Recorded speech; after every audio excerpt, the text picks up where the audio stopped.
Moi, ce que je trouve incroyable, c'est qu'après chaque attentat, c'est le même discours. On ne peut rien faire, c'est difficile, ils sont quand même très nombreux. Depuis 6 ans et les attentats de Toulouse, il y a eu 250 morts. Donc, pendant combien de temps on va dire « Ah, mais c'est nos principes, on a pris la Bastille pour ça », nous dites-vous, madame. Je suis pas sûr qu'on ait pris la Bastille pour laisser des gens se faire égorger, des gendarmes, des prêtres, des enfants. Alors, il y a une contradiction, moi, que je ne comprends pas chez les responsables politiques. D'un côté, ils nous disent « On est en guerre ». Et ben, quand on est en guerre, on a une législation d'exception. Et en fait, je termine juste si vous le voulez bien. Et en fait, on s'est soumis, mais de nous-mêmes. Nous nous sommes liés les mains. La France aujourd'hui n'a plus la maîtrise de sa politique.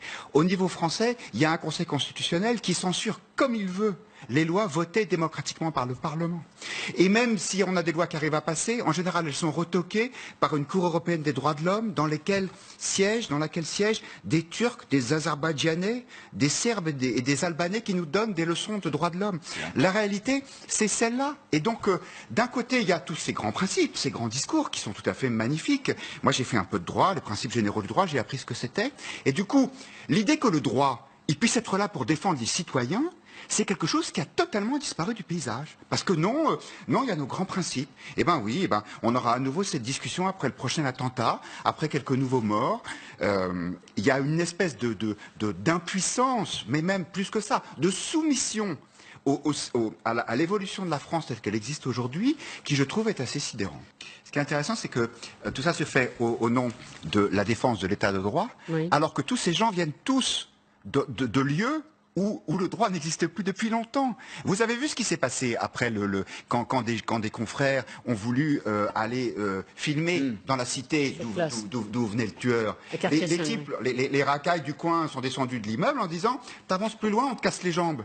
Ici, on n'entre pas. Et les policiers n'entrent pas. Et les médecins n'entrent pas. Et les pompiers n'entrent pas. Alors, on est là à vouloir, au nom des grands principes qui sont tout à fait estimables, garantir un état de droit, mais qui n'existe plus depuis longtemps. Et tous ces gens, ils se moquent de notre état de droit. Aussi avant que le djihadisme soit aussi un vrai problème. Je pense qu'il n'y avait pas une telle hybridation. Être journaliste dans les banlieues, c'était un problème depuis très longtemps. Mais vous avez tout à fait raison. Mais c'est de pire en pire. Le Figaro Magazine a fait sa couverture là-dessus le week-end dernier. Donc avec une journaliste qui a passé 1 an en immersion, parce qu'il n'y a pas d'autre mot, dans une banlieue de Seine-Saint-Denis, et ce qu'elle décrit est juste terrifiant. C'est-à-dire qu'il y a une hybridation entre la délinquance et l'islamisme qui fait que le système est parfaitement cohérent et malheureusement, on ne sait pas comment se battre contre ça.